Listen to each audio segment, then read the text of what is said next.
आप सबका स्वागत है हमारे यूट्यूब चैनल एग्री फैक्ट्स पे।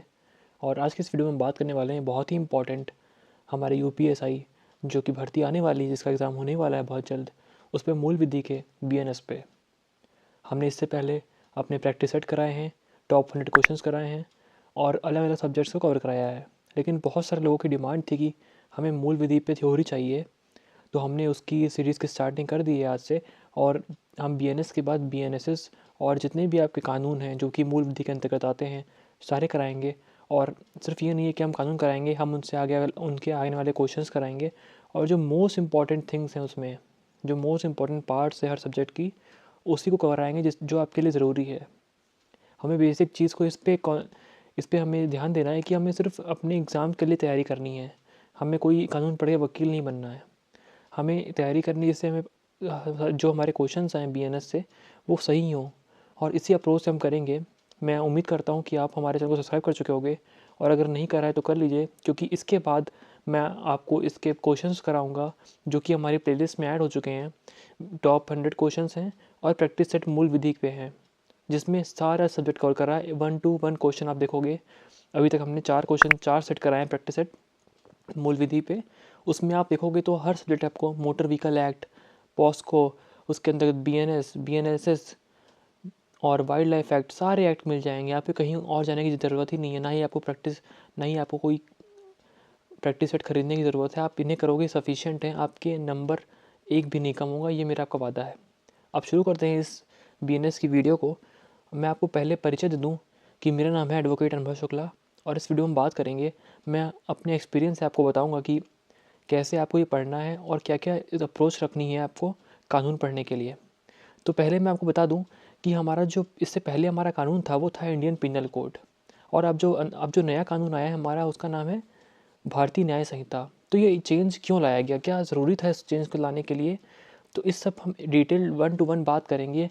और हम पूरा समझेंगे कि क्या ज़रूरत थी कानून की, और क्या पहला कानून नहीं कवर कर पा रहा था जो इस कानून में ऐड हुए हैं। और मैं बता दूं, जो मैंने इसमें टॉपिक्स डिवाइड कर रहे हैं वही टॉपिक आपको एग्ज़ाम्स में देखने को मिल जाएंगे। आप बस ये वीडियो पूरी देखना। आप चाहो तो 1.5x पे देख सकते हो, लेकिन ये पूरी वीडियो देखना ताकि आपका कोई भी क्वेश्चन बीएनएस से गलत नहीं होगा। चलिए शुरू करते हैं। तो मैं जैसा बता रहा था आपको कि क्यों ज़रूरत पड़ी बीएनएस की। तो दोस्तों, अगर आप ध्यान से सोचोगे, हमारा आईपीसी था वो 1860 का था। इतना पुराना कानून आज 2026 चल रहा है। तो उस कानून को बनाने के जो मेन मकसद था अंग्रेज़ों का, वो ये था कि आपको जैसे पता होगा, जब हमारा देश आज़ाद नहीं था, कॉलोनी था ब्रिटिशर्स की, तब था एक मैकुले थे, उन्हें ये गवर्नमेंट ऑफ ब्रिटेन ने ये ऑर्डर दिया कि आप ऐसा कानून बनाओ जिससे हम ये स्वतंत्रता सेनानी जो भारत के लड़ रहे हैं उन पर एक रोक लगा सकें। तो यही अपनाया गया कि ऐसा कानून बनाते हैं जिससे हम इन सारे सेनानियों को रोक सकें और उन पर रोक लगा सकें। तो इससे ही आज़ाद हुआ इंडियन पिनल कोड। और मैं बता दूं आपको, जो मैकुले साहब थे उनका कानून आज भी वही चल रहा है। अगर आप ध्यान से देखोगे तो बहुत माइनर चेंजेस आए हैं, पूरा का पूरा कानून वही है। और उस आदमी का तारीफ़ देखिए कि उसने अगर ऐसा कानून बनाया है कि पूरे आईपीसी अगर आप पढ़ लो तो आपको एक गलती नहीं मिलेगी। और जो नया कानून बना है उसमें इतनी गलतियां हैं, अगर आप ध्यान से पढ़ने बैठोगे, मैं आपको सेक्शंस कराऊंगा सारे जो नए नए ऐड हुए हैं, उसमें बहुत अनगिनत गलतियां हैं और बहुत ही कन्फ्यूजिंग सेक्शंस बनाए हैं। बट उस आदमी को हमें श्रेय इस चीज़ का नहीं देना है, क्योंकि उसकी मानसिकता यही थी कि हमारा देश गुलाम रहे। लेकिन जो कानून था उसकी तारीफ तो करनी पड़ेगी। चलिए, तो ये हो गया हमारा ऑब्जेक्ट हमारा कानून का, कि क्या उद्देश्य से कानून लाया गया है। तो उस मानसिकता को हटा के हमने अपने आप को नया कानून दिया है जो कि भारतीय न्याय संहिता है। और जो पहला कानून था जो कि हमारा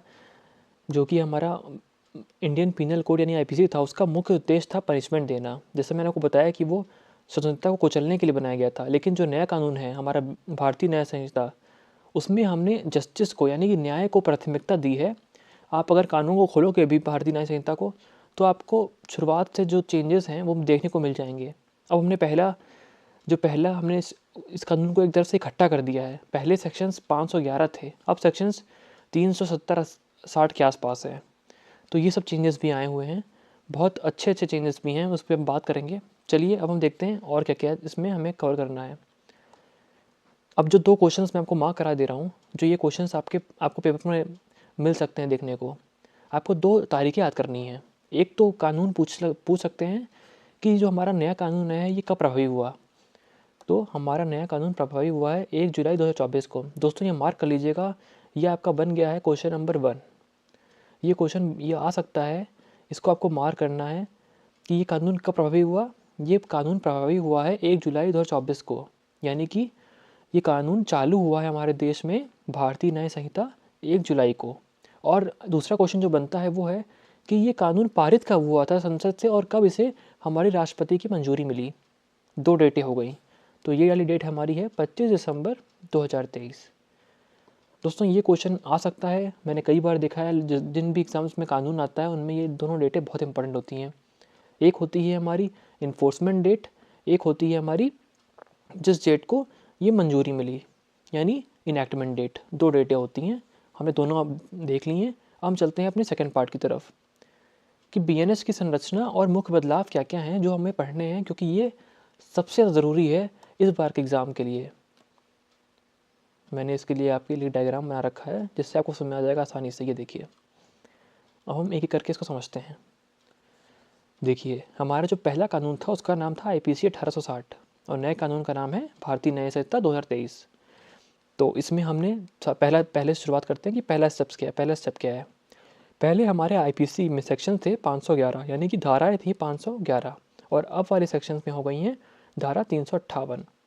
तो हमने क्या करा है, हमने सारा जो मटेरियल है उसे कंसाइज कर लिया है। पहले आपको बता दूं कि हमारी जैसे ये 1860 का कानून था पुराना, तो इसमें किंग, क्वीन और ब्रिटेन बहुत सारे अन्य तथा टर्म्स थे जिनकी अब कोई ज़रूरत नहीं थी, तो उन सबको हमने हटा दिया है। इसके अलावा हमने सारे वुमेन वाले जो क्राइम्स होते हैं, यानी क्राइम्स अगेंस्ट वुमेन और क्राइम्स अगेंस्ट चिल्ड्रन, उन्हें हम पहले ले आए हैं। फॉर एग्ज़ाम्पल अगर हम ध्यान दें तो हमारी जो पहले रेप की डेफिनेशन थी और पनिशमेंट थी वो 375 और 376 में थी। अब हम देखते हैं कि रेप की डेफिनेशन और पनिशमेंट 62 और 63 में हमारी हो गई है। तो हमने क्या करा है, हमने वो सारे ऑफेंसेस पहले ले आए हैं। मैं आशा करता हूँ कि कुछ समझ में आ गया होगा।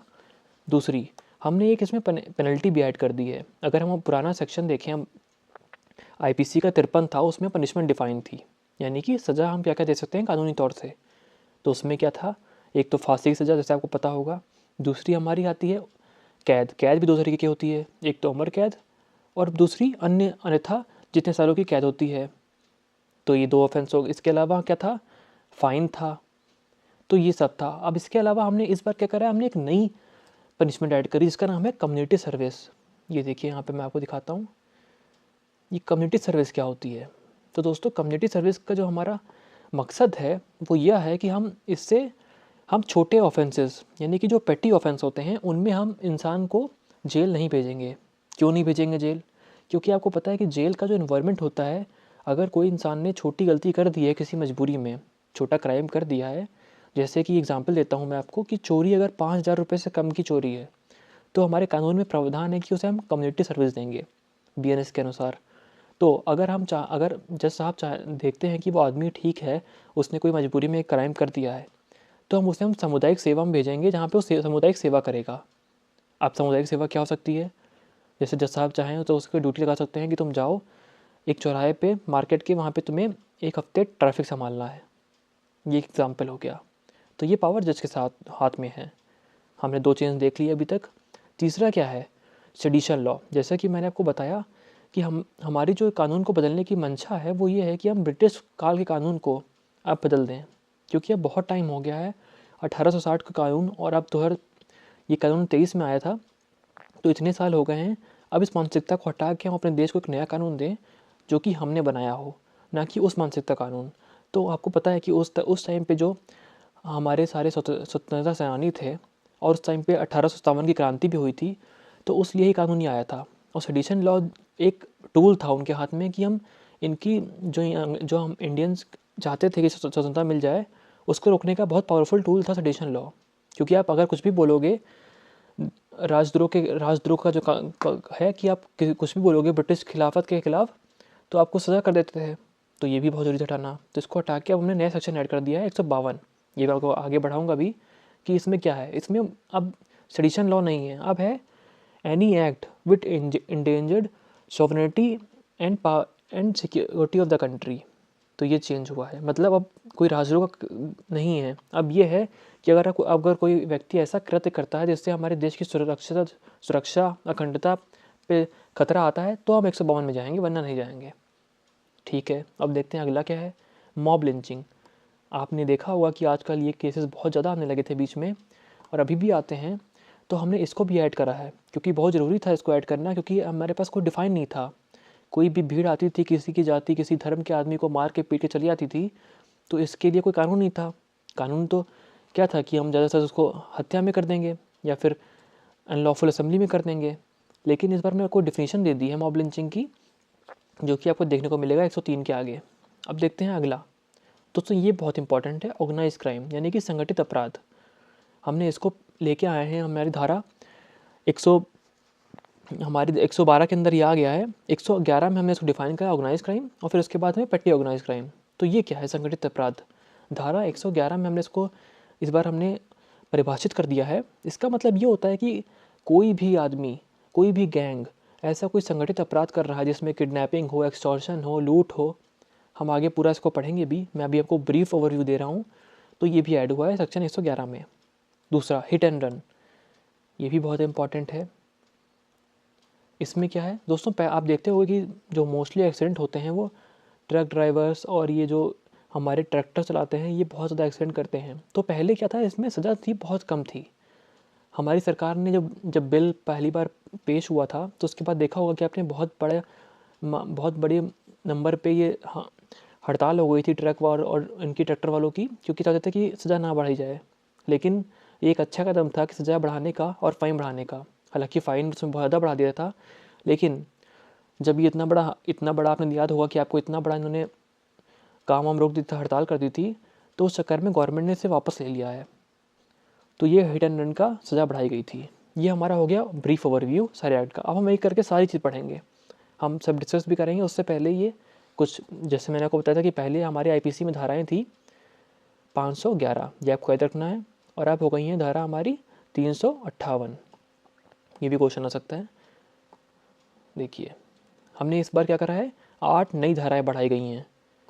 ठीक है, 22 धाराओं को पूरी तरह हटा दिया। जैसे मैंने आपको बताया था ना कि कोई डिफिनेशंस थी जिसमें किंग को डिस्क्राइब था, क्वीन डिस्क्राइब था, कॉलोनी डिस्क्राइब थी, तो उस सब की कोई ज़रूरत नहीं थी, हमने हटा दिया है। अब चलते हैं हमारे प्रमुख। अब हम एक एक करके सब डिस्क्राइब करेंगे। जैसे मैंने आपको पहले ऊपर ब्रीफ ओवरव्यू दिया था, अब हम एक एक चीज़ को, एक एक चेंजेस को अच्छे से डिस्क्राइब करेंगे, क्योंकि हमारे क्वेश्चंस इन्हीं में से आएंगे। चलिए देखते हैं।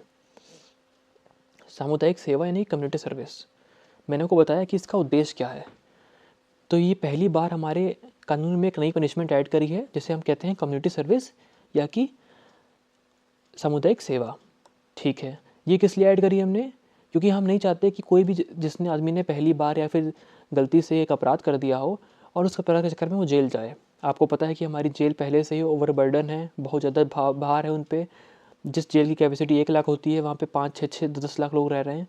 तो ये बहुत ज़्यादा है। और ऊपर से जेल का माहौल ऐसा होता है कि आप जानते हो कि वहाँ पे अलग अलग हाईली क्रिमिनल होते हैं, कि जिस किसी ने 302 का अपराध करा है, किसी ने रेप का अपराध करा है। वहाँ पे जाके एक ऐसा आदमी जो पहले क्रिमिनल नहीं था, उसने गलती से अपराध कर दिया था, बट उस चक्कर में वो कहीं अपराधी ना बन जाए। तो ये भी मंशा थी हमारे कानून बनाने वालों की।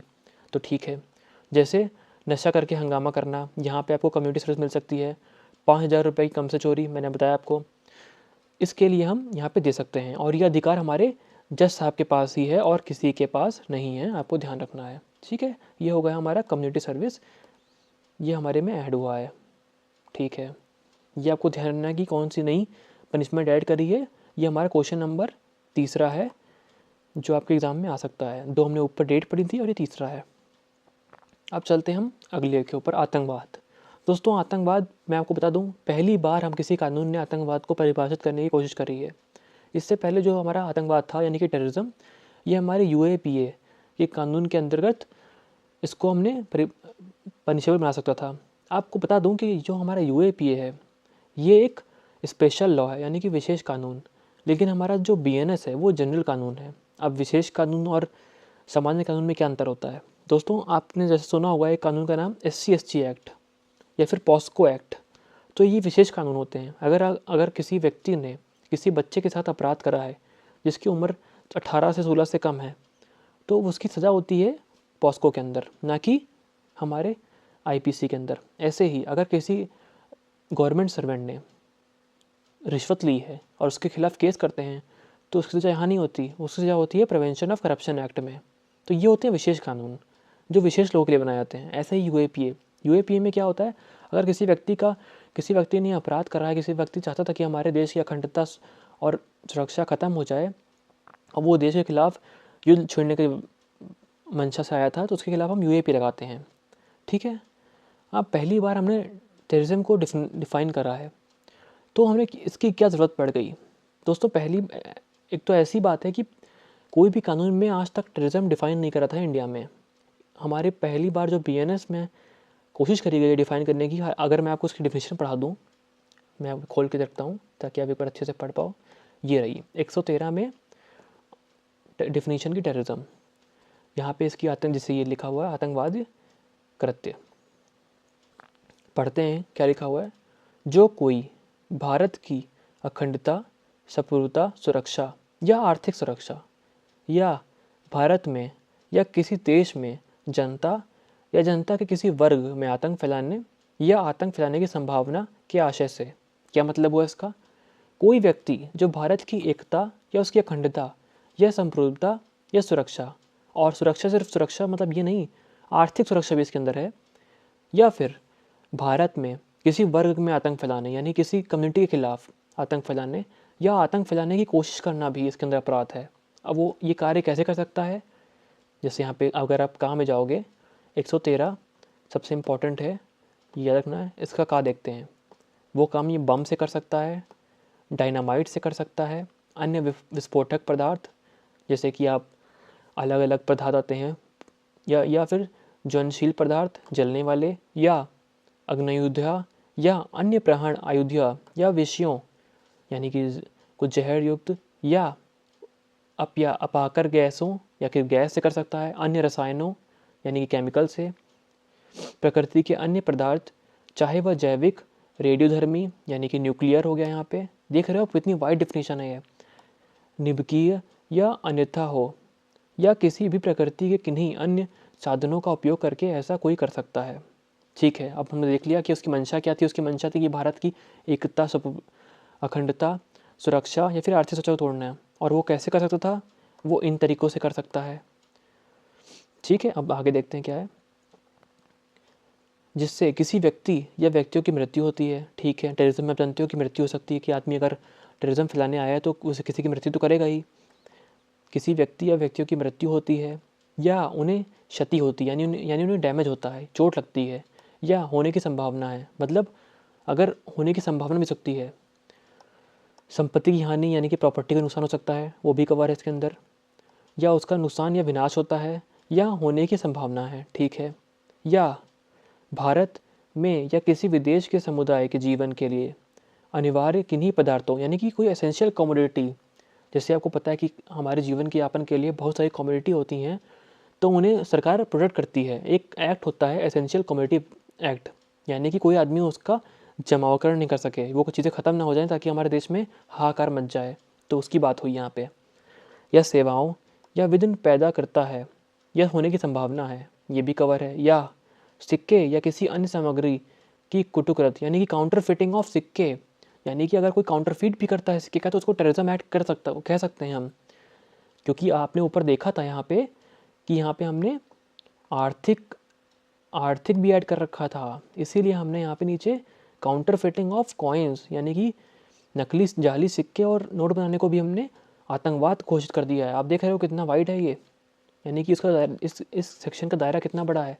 सिक्के या किसी अन्य सामग्री की कटुकृत भारतीय कागज करेंसी के निर्माण या उसकी तस्करी या परिचालन के माध्यम से भारत को आर्थिक स्थिरता का नुकसान होता है या होने की संभावना है, या भारत की प्रतीक्षा या भारत सरकार, किसी राज्य सरकार या किन्हीं अभिकरणों के किन्हीं अन्य प्रयोजनों के संबंध में उपयोग की गई या उपयोग किए जाने वाले अशियत भारत में या विदेश की किसी संपत्ति का नुकसान या विनाश होता है या होने की संभावना है। कितना ज़्यादा बड़ा है और कितनी चीज़ें कवर करी हैं इसमें, यही मैं आपको बता रहा हूँ।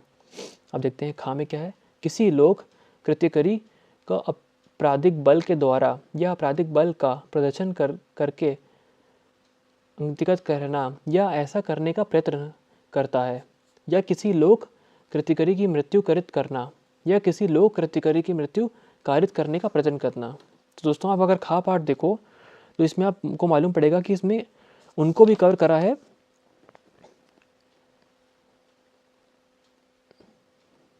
जो कि पब्लिक फंक्शनरी में है। आप देख रहे हो यहाँ पे क्या वर्ड मेंशन है, किसी लोक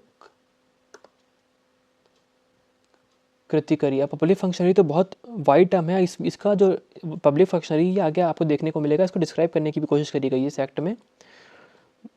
अगर हम इसका वो खोलें स्पष्टीकरण तो ये लिखा हुआ है लोक कृत्यकरी। तो इसका मतलब क्या है, कौन कौन आता है लोक कृत्यकरी में?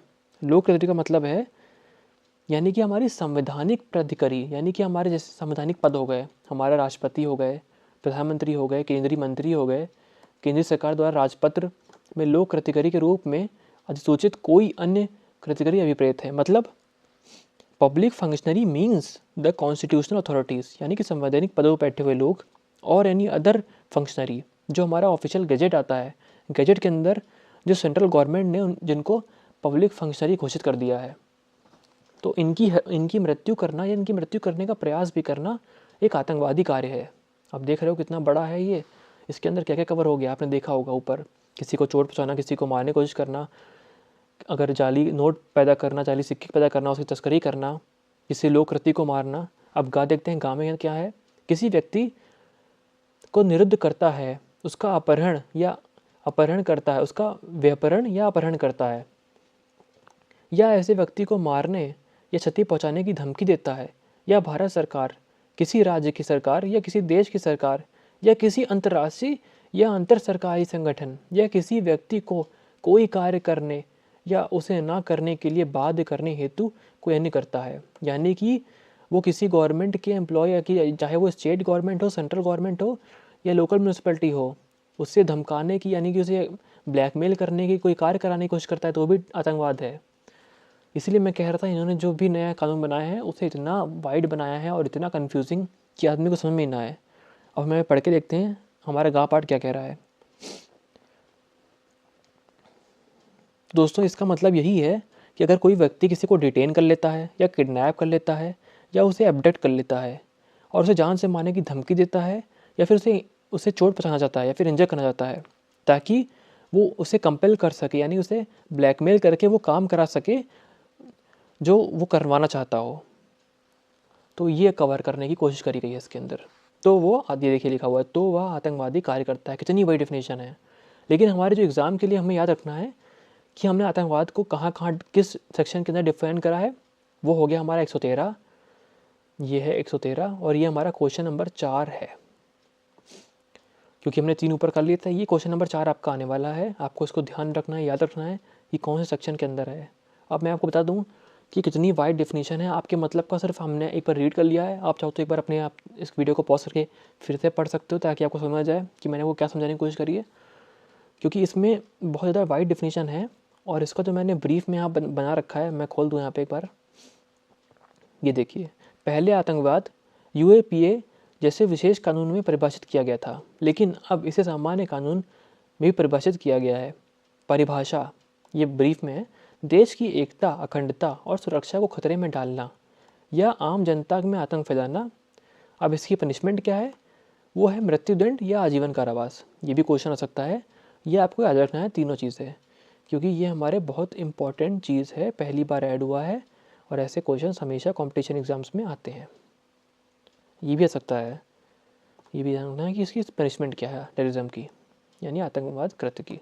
अब चलते हैं हम अपने अगले टॉपिक पे जो कि है संगठित अपराध, यानी कि ऑर्गेनाइज क्राइम। धारा 111 में पहली बार डिफाइन करा गया है। इसका एग्जाम्पल देख लेते हैं हम। अगर आपने नाम सुना होगा, हमारे जो बहुत ही विख्यात गैंगस्टर इस समय के हैं वो है लॉरेंस बिश्नोई। उन पर एग्जाम्पल लेकर अगर समझोगे आपको समझ में आ जाएगा कि ऑर्गेनाइज क्राइम क्या होता है। पढ़ते हैं, किडनैपिंग, डकैती, वाहन चोरी, जबरन वसूली, भूमि कब्जा, कॉन्ट्रैक्ट किलिंग आदि को यदि एक सिंडिकेट यानी गिरोह के रूप में किया जाता है तो उसे संगठित अपराध कहते हैं। अब मैंने आपको एग्जांपल बताया लॉरेंस बिश्नोई वाला, क्योंकि मैं आपको समझाना चाहता हूँ कि कैसे करता है। दोस्तों, अगर कोई भी संगठित अपराध चलाना होता है किसी आदमी को, तो उसमें सिर्फ एक आदमी नहीं काम करता, उसमें बहुत सारे लोग होते हैं। तो इसका जो हमारा जो प्रिंसिपल होता है, यानी कि सिद्धांत है, वो है हमारा group liability.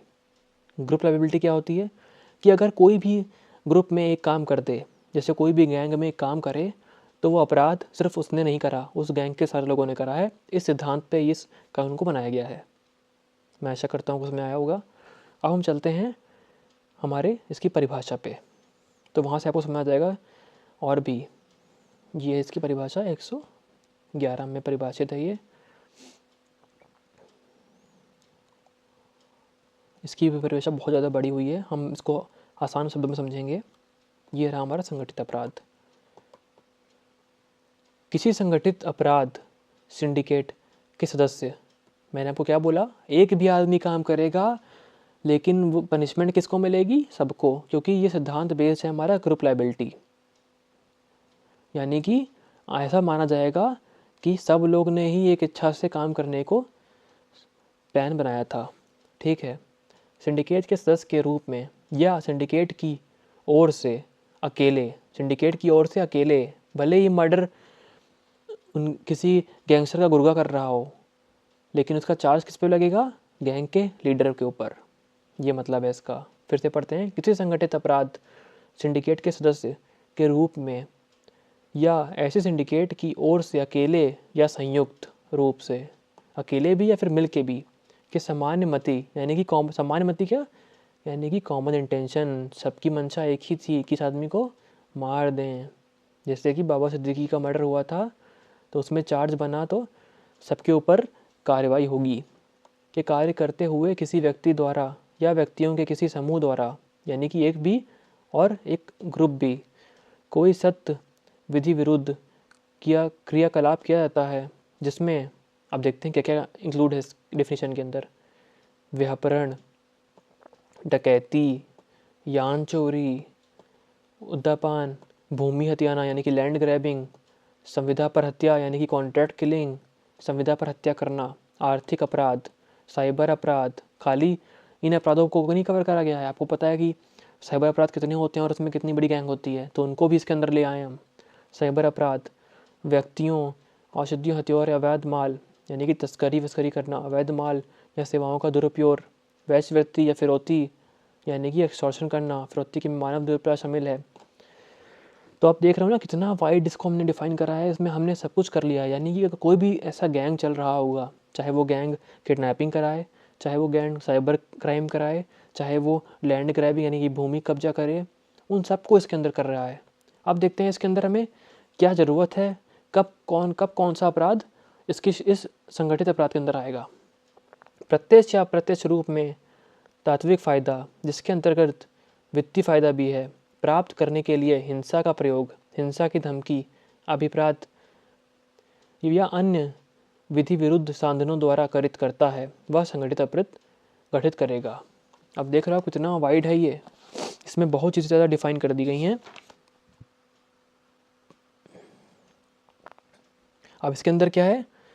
Material benefit including a financial benefit, जैसे यहाँ पे जो लिखा हुआ है, वित्तीय फ़ायदा भी है, यानी कि फाइनेंशियल, हमारा जो है फाइनेंशियल बेनिफिट भी होना चाहिए। मटेरियल बेनिफिट तो होगा, फाइनेंशियल बेनिफिट को भी हमने इसके अंदर जोड़ रखा है। अब देखते हैं इसने यहाँ स्पष्टीकरण दिया है, इसके अंदर इसने परिभाषित करा है इसको, यानी कि संगठित अपराध क्या है। संगठित अपराध सिंडिकेट से दो या अधिक व्यक्तियों, यानी कि कम से कम कितने लोग? 2 लोग चाहिए। 2 या 2 से अधिक व्यक्तियों का कोई समूह अभिप्रेत है, जो एक सिंडिकेट या टोली के रूप में अकेले या सामूहिक रूप से कार्य करते हुए किसी सत्य विधि विरुद्ध क्रियाकलाप में लिप्त है। क्या मतलब हुआ इसका? मतलब कि 2 और more persons who are acting either singly, या तो अकेले काम कर रहे हैं या जॉइंटली काम कर रहे हैं एज अ सिंडिकेट, यानी कि किसी गैंग में या फिर किसी गिरोह में काम कर रहे हैं, और वो गिरोह किसी अनलॉफुल काम यानी कि गैर कानूनी कार्य में लिप्त हों। ठीक है। दूसरा स्पष्टीकरण क्या दे रखा है कंटिन्यूइंग अ लॉफुल एक्टिविटी, यानी कि सत्य विधि विरुद्ध क्रियाकलाप का मतलब क्या ऊपर डिफाइन करा गया है, जो ऊपर टर्म यूज हुआ है सत्य विधि विरुद्ध क्रियाकलाप। इससे ही हमें मालूम पड़ेगा कि इसमें कौन से लोग, अब जैसे बहुत सारे गैंग क्राइम करते हैं, छोटे छोटे गैंग, चाहे चोरी का हो, क्या वो भी आ जाएंगे, ये इसमें क्लियर होगा। से विधि द्वारा प्रतिबद्ध ऐसा क्रियाकलाप विरुद्ध है जो 3 या अधिक वर्ष के कारावास से दंडनीय संज्ञेय अपराध है। संज्ञेय यानी कि कॉग्निजेबल ऑफेंस है। अब इसमें ऐसे क्राइम आएंगे जिनकी पनिशमेंट 3 या उससे ज़्यादा वर्ष के लिए है, और वो कॉग्निजेबल ऑफेंस हैं। वो तो हो ही जाएंगे जब 3 साल के ऊपर हैं। जो किसी व्यक्ति द्वारा या तो अकेले या संयुक्त रूप से, यानी कि उसने अकेला करा हो या उसके साथ मिलकर करा हो, किसी संगठित अपराध सिंडिकेट के सदस्य के रूप में, या ऐसे सिंडिकेट की ओर से जिसने संबंध में एक से अधिक आरोप पत्र, ये रहा हमारा डेफिनेशन का मेन पार्ट। ये आपको ध्यान रखना, ये मोस्ट इंपॉर्टेंट पार्ट है, इसका यही पे क्वेश्चन बनेगा। में ऐसे सिंडिकेट की ओर से जिसके संबंध में एक से अधिक आरोप पत्र 10 वर्ष की पूर्ववर्ती अवधि के भीतर सक्षम न्यायालय के समक्ष दाखिल किए गए हैं, द्वारा किया गया है, और उस न्यायालय ने ऐसे अपराध का संज्ञान कर लिया है, और इसमें आर्थिक अपराध भी शामिल है। क्या मतलब हुआ इसका, हम इसका मतलब समझते हैं। ये मोस्ट इंपॉर्टेंट पार्ट है सेक्शन का। पूरा ऊपर तो आपने पढ़ लिया होगा, लेकिन इस पर हमारा क्वेश्चन आ सकता है, इस पर हमारा क्वेश्चन बनेगा। मैं समझाता हूँ आपको भी कि इसमें क्या कहा गया है। इसमें दोस्तों ये कहा गया है कि हम जो इसका थर्ड पार्ट देख रहे हैं, second part, continuing lawful activity, सत्य विधिवरण क्रियाकलाप। इसका मतलब यह है कोई ऐसा कार्य करा हो जो कानून द्वारा बाधित हो, और वो संज्ञेय हो, यानी कि कॉग्निजेबल ऑफेंस हो, और उसमें मिनिमम सज़ा कितनी होनी चाहिए, 3 साल। या तो उसने खुद करा हो या किसी के साथ मिलके करा हो, ठीक है। लेकिन अगर उसके खिलाफ एक से ज़्यादा चार्जशीट, यानी कि चार्जशीट का मतलब क्या हो गया यहाँ पे, आरोप पत्र किसी भी सक्षम न्यायालय में चल रहा है 10 साल के अंतर्गत, जैसे किसी अपराधी ने 2020 में एक अपराध करा है इसी श्रेणी का, जो 3 साल से ऊपर का पनिशमेंट जिसके अंदर सजा है, ठीक है, उसने साथ मिलकर किसी से करा, बट उससे पहले भी उसी अपराध में उसका मुकदमा चल रहा है सक्षम न्यायालय में, और 10 साल नहीं हुए हैं पूरे, तो कोर्ट इस पर संज्ञान लेने का मतलब ये था कि अगर किसी व्यक्ति ने 2020 में अपराध करा इसी श्रेणी का, और फिर 2025 के अंदर वो ये अपराध कर देता है, तो हाँ, उसके खिलाफ इस धारा के अंतर्गत मुकदमा दर्ज हो सकता है। तो ये कहने का मतलब था। तो ये इसका एग्जाम्पल दिया था मैंने। अब देखते हैं अगली परिभाषा, जो कि आर्थिक आधार पे है। आर्थिक अपराध क्या डिफाइन करा गया, स्पष्टीकरण दिया गया है। क्या होगा आर्थिक अपराध जो इस कानून के अंदर, फेक करेंसी नोट, फेक सिक्के, फेक बैंक नोट, सरकारी स्टैंपों का काउंटरफिटिंग, हवाला करना, बड़े पैमाने पर विपणन कपट, जैसे आपने देखी होगी स्कीम, 250 रुपये में स्मार्टफोन बेच रहे थे भाई साहब एक, वो स्कीम भी इसके अंदर कर दी गई है, पढ़ते हैं। बड़े पैमाने पर विपणन कपट या किसी प्ररूप के धनी फायदा प्राप्त करने के लिए विभिन्न व्यक्तियों के साथ कपट करने के लिए कोई स्कीम चलाना, या किसी बैंक या वित्तीय संस्था या किसी अन्य संस्था या संगठन को कपट करने की जिससे किसी रीति में कोई कृत्य करना शामिल है। यानी कि नीरव मोदी, विजय माल्या, जिन्होंने बैंक या वित्तीय संस्था के खिलाफ धोखाधड़ी करके गबन कर लिए पैसे और चले गए, तो वो भी इसके अंदर अब कवर कर दिए गए हैं, ये कहने का है। अब हम देखते हैं इसके अंदर दंड क्या है। दोस्तों, इसके दंड की जो सजा पनिशमेंट है वो बहुत इंपॉर्टेंट है एग्जाम के लिए, क्योंकि पहली बार इतना बड़ा दंड दिया गया है किसी सेक्शन के अंदर, किसी धारा के अंदर, किसी कानून के अंदर।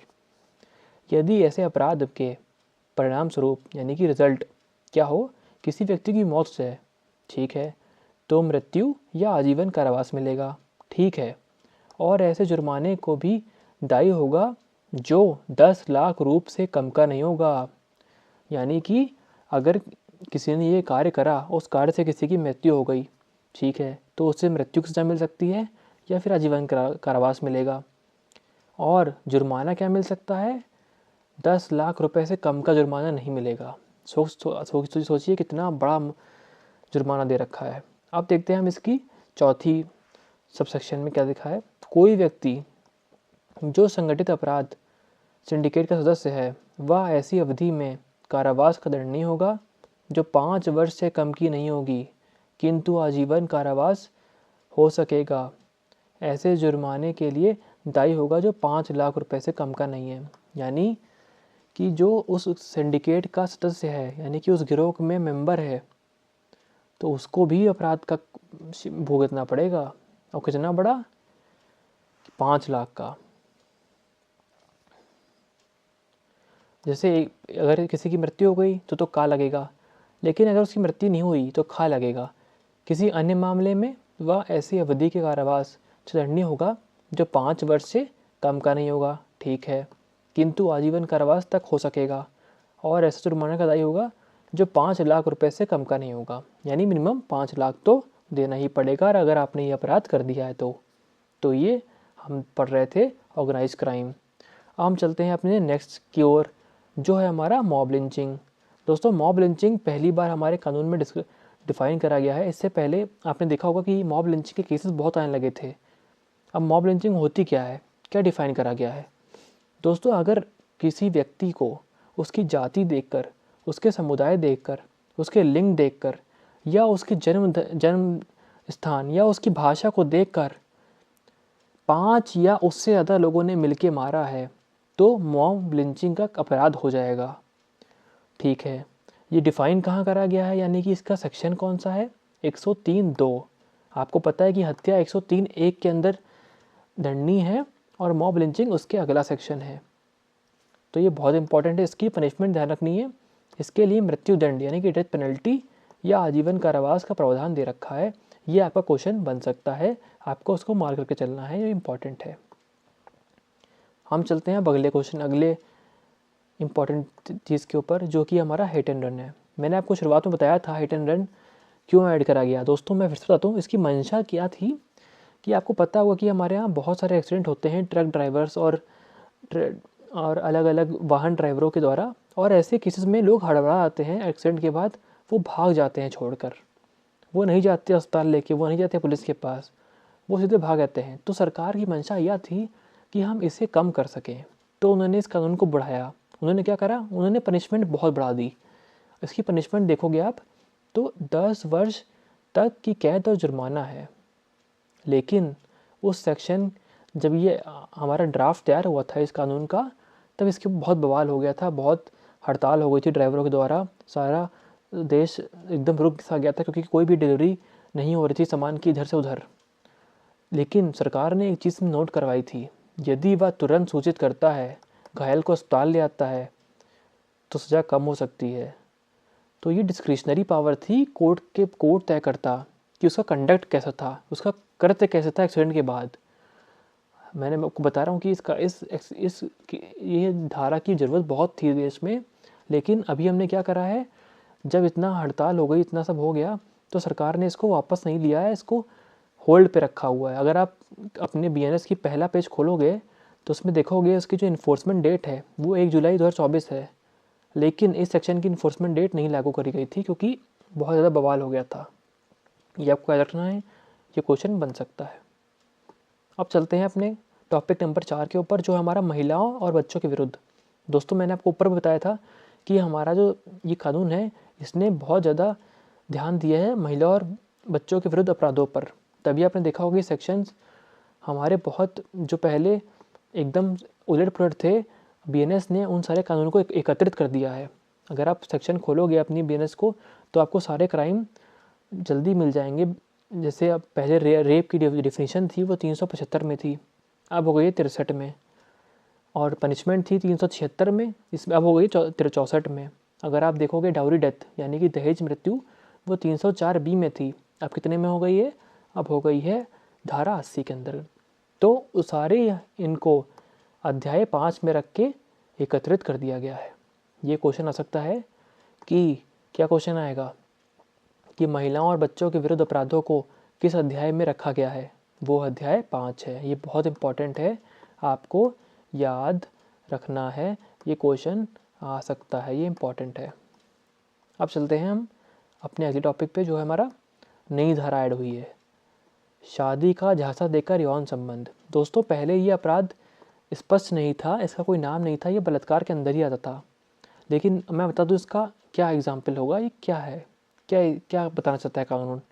दोस्तों, अगर कोई भी व्यक्ति एक हाई पोजीशन पे यानी कि हाई अथॉरिटी पे है और वो किसी लड़की को ये झांसा देता है कि मैं तुमसे शादी करूँगा, या मैं तुम्हें नौकरी दूंगा, या मैं तुम्हें अपनी कंपनी में प्रमोशन दूंगा, और उसका मेन मकसद क्या है, उस औरत के साथ या फिर उस लड़की के साथ शारीरिक संबंध बनाना यानी गलत कार्य करना, तो उस कार्य में उस जगह पे ये सेक्शन लगेगा और इसकी सज़ा जो है वो 10 वर्ष तक की उम्र कैद और जुर्माने का प्रावधान दिया गया है। ये बहुत इंपॉर्टेंट है, ये क्वेश्चन आ सकता है क्योंकि पहले डिफाइन नहीं था। पहले क्या था, पहले ये क्राइम था बट डिफाइन नहीं करा गया था, पहली बार इसे डिफाइन करने की कोशिश करी गई है, तो ये क्वेश्चन आ सकता है, तो आपको ध्यान रखना है। अब हम देखते हैं अगली क्या चीज़ ऐड हुई है इस बार, क्या इंपॉर्टेंट है। अब अगला टॉपिक है हमारा बलात्कार, रेप।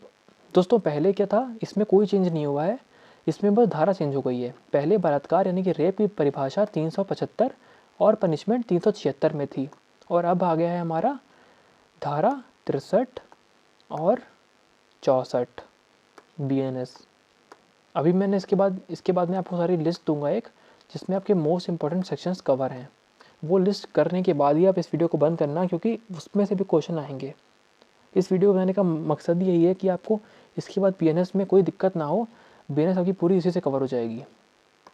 अब देखते हैं हमारा अगला अपराध, जो कि सेडिशन है। मैंने आपको शुरुआत में बताया सेडिशन हटा दिया गया है।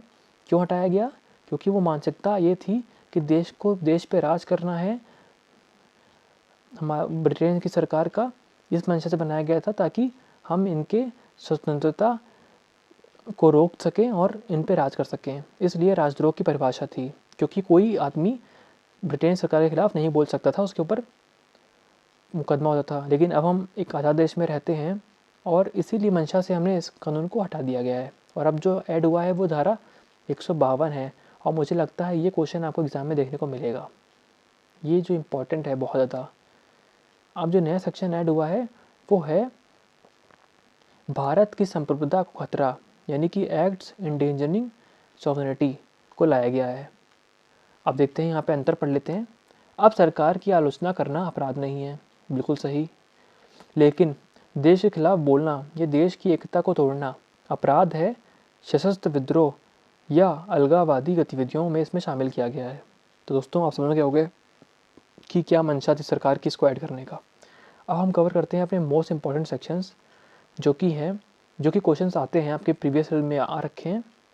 हत्या, पहले क्या थी, धारा 302, अब धारा क्या है, 103(1).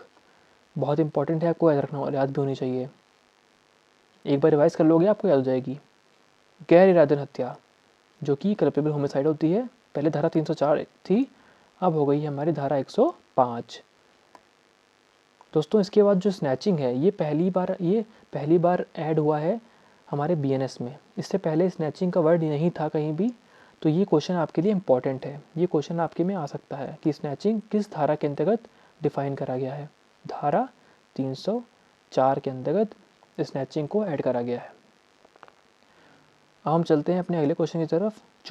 चोरी पहले हमारा 378 धारा में था, जो कि अब 303 के अंदर आ चुका है। डकैती पहले हमारा धारा 395 में था, अब हमारा धारा 310 के अंदर आ चुका है। और लूट डकैती के अंतर जो है, मैं आपको बता दूं कि लूट डकैती बिल्कुल सेम होते हैं। डकैती में सिर्फ एक अंतर होता है कि डकैती 5 या उससे अधिक लोग कृत्य करते हैं तब डकैती होता है, अन्यथा वो लूट में माना जाता है। मैंने एक सेक्शन कवर कराया है हमारे प्लेलिस्ट में, आप जाओगे तो टॉप 50 क्वेश्चंस के अंदर आपको जो पहली वीडियो मिलेगी उसमें हमने एक सेक्शन को समझाया है, वो आपको बहुत हेल्पफुल करेगी। आप देखते हैं हमारे टेबल, जो मैं आपको बता रहा था। इस टेबल को करने के बाद आपको BNS में फुल नंबर लाने से कोई नहीं रोक सकता, क्योंकि इसके अंदर हमने सारे इंपॉर्टेंट सेक्शंस कवर कर दिए हैं जो कि आपके एग्जाम में आने वाले हैं। एक बार रिवाइज कर लेते हैं। हत्या सबको पहले पता था कि 302 में थी, अब ये 103(1) में आ गई है। अटेम्प्ट टू मर्डर यानी कि हत्या का प्रयास 307 में थी, अब आ गई है 109 के अंदर। कल्पेबल होमिसाइड पहले थी 304 में, अब आ गई है 105 की धारा के अंदर। दहेज मृत्यु, इस पे क्वेश्चन बहुत आता है, 304 बी में थी, अब हो गई है धारा 80 के अंदर। रेप पहले 376 में था, अब आ गया है 64 के अंदर। मानहानि यानी कि डिफेमेशन पहले 500 में था, अब आ गया है 356 के अंदर। चीटिंग 400 BC जो आ गया है 318 4 में। तो ये जो आपके हैं ये मोस्ट इम्पॉर्टेंट है, इनमें से क्वेश्चन हमेशा ही आते हैं। अब देखते हैं अगला, रॉबरी यानी कि लूट पहले 392 में थी, अब हो गई है 309 4 में। ठीक है। डकैती 395 में थी, अब आ गई है 310 2 में। दोस्तों ये और सेडिशन आपको पता है कि हट चुका है, जो नया सेक्शन आया है वो 192 में आया है, वो बहुत इंपॉर्टेंट है, मैंने आपको पहले बताया। इस पे क्वेश्चन मुझे लग रहा है कि आ सकता है। अनलॉफुल असेंबली क्या, पहले 144 में था, अब 198 में है। तो ये इंपॉर्टेंट सेक्शंस आपके हैं, जिससे क्रिमिनल कॉन्स्पिरेसी बहुत इंपॉर्टेंट है। पहले 120 में बी में था, अब हो गया है 61 में। रायोटिंग 140 में था, अब हो गया 191 2 में।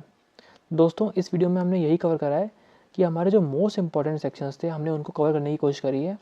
और इसको करने के बाद मैं बता दूं कि आपको कुछ भी करने की नीड नहीं पड़ेगी, आपको सिर्फ और सिर्फ प्रैक्टिस सेट सॉल्व करने हैं। हमारे पास हम हर हफ्ते 2 प्रैक्टिस सेट हर सब्जेक्ट के डालते हैं, वहाँ पे जाके आप करोगे, उसमें से छोटा एक्ट यानी कि छोटे से छोटा कानून हमने कवर कर रखा है, चाहे वो इंफॉर्मेशन टेक्नोलॉजी हो, चाहे वो वाइल्ड लाइफ प्रोटेक्शन हो, सबके क्वेश्चंस मिलेंगे आपको। Right to information RTI act भी है उसमें, सारे हैं। आप देखोगे तो आपको लगेगा कि पूरा पेपर ही है उसमें हमने कराया है। तो इस वीडियो को सपोर्ट करो, हमें इस हमारे चैनल को सब्सक्राइब करो। इस वीडियो को हम इतनी बात करते हैं, अगली वीडियो में हम BNSS और BSA कवर करेंगे। तो मैं आशा करता हूँ कि आपको वीडियो अच्छी लगी होगी। जय हिंद।